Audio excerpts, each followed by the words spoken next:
Et salut à tous les amis, c'est Luc et on se retrouve aujourd'hui pour une nouvelle vidéo. Aujourd'hui, je vais vous apprendre à bien réussir un enchaînement. Tout d'abord, il faut savoir qu'un enchaînement, c'est quand on enchaîne plusieurs figures, pas dans le même rebond mais d'affilée. Il ne faut pas qu'il y ait de rebond entre la première et la deuxième figure. Un enchaînement, c'est pas seulement 2 figures, ça peut aussi être 3, 4 ou même 10 figures enchaînées.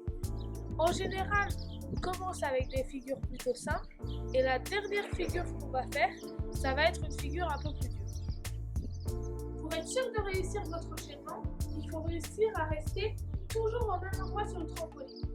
Si vous commencez ici au milieu, il va falloir essayer de rester toujours sur la même ligne, c'est-à-dire ici et ici.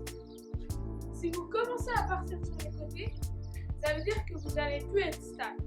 Et quand on fait un enchaînement, ce qu'on cherche en général, c'est d'être stable, de garder son mouvement le plus possiblement propre, qu'il soit parfaitement exécuté. Du coup, il faut vraiment garder la même chose. Ça, c'est très important. Ensuite, la deuxième chose à savoir sur un enchaînement, c'est que c'est pas forcément des figures très dures. Même si on fait fesse, genou, fesse, ça s'appelle un enchaînement. Vu que toutes les figures que vous avez faire, vont être mises dans presque le même mouvement en fait. Du coup, ça va faire fesse, genou, fesse. Il va y avoir aucune pause. Par contre, c'est vrai que quand on commence à enchaîner des plus grosses figures, ça devient très impressionnant.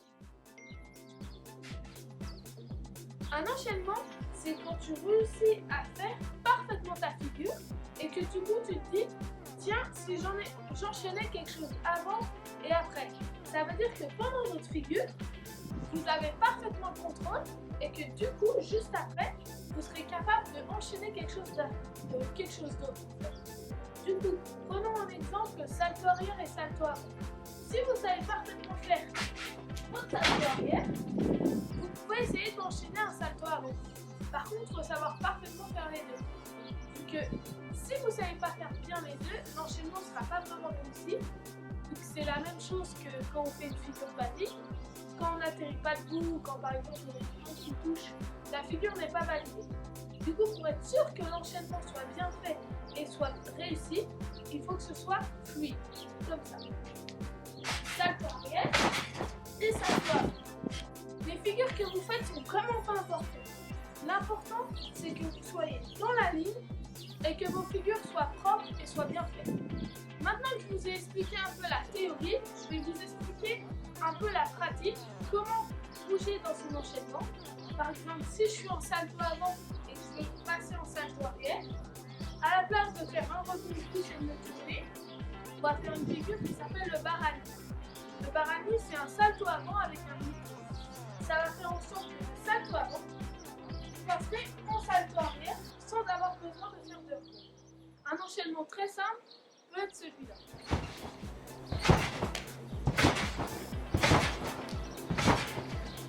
Toutes ces figures, quand on fait du trampoline depuis un moment, on les trouve faciles. Mais réussir à les enchaîner l'une après l'autre, ça veut dire qu'on sait vraiment les maîtriser, on saura les faire dans tous les cas. Même si on n'a pas de rebond, pas de hauteur.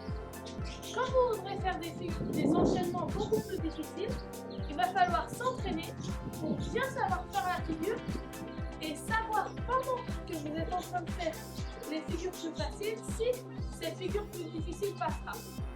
Je vais m'expliquer un peu mieux. Vous voulez enchaîner 2 saltos arrière et un double salto avant.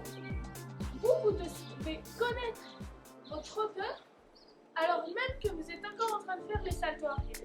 Il faut savoir si le double salto avant va passer même si vous n'avez pas beaucoup de hauteur.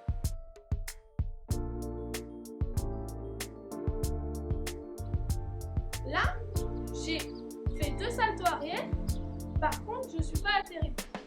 Si je voulais atterrir debout, j'aurais dû prendre plus d'impulsion pendant les saltos arrière pour avoir une meilleure rotation.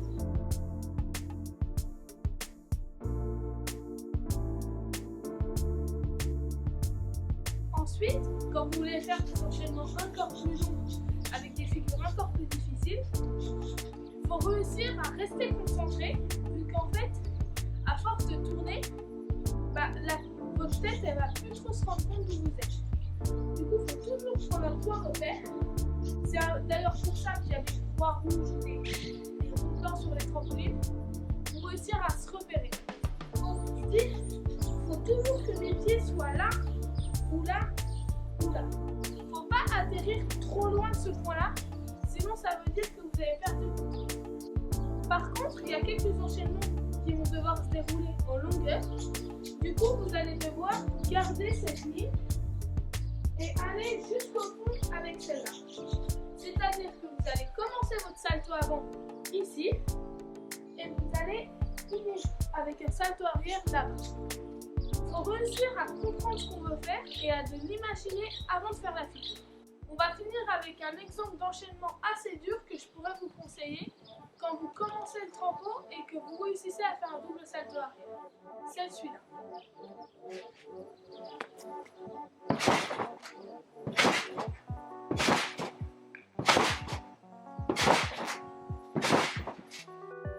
Je ne sais pas si vous avez remarqué, mais j'ai utilisé toutes les tactiques que je vous ai données dans la vidéo. C'est-à-dire que, au début, j'ai utilisé le salto avant pour aller vers le milieu. Ensuite, avec le barani, j'ai essayé de rester au même endroit. Pareil avec les deux saltos arrière. Et ensuite, j'étais à peu près ici. Et j'ai fait le double pour atterrir au fond du trampoline. Pas vraiment au fond, mais c'était quelque part par là. C'est vraiment à ça qu'il faut réfléchir pendant que vous allez faire tout l'enchaînement en fait. Il faut rester sur la même ligne, savoir où vous voulez atterrir, parce que si vous finissez vos deux saltos arrière et que vous êtes ici, et que vous vous en rendez par compte, vous allez faire le double salto arrière et passer par-dessus le filet.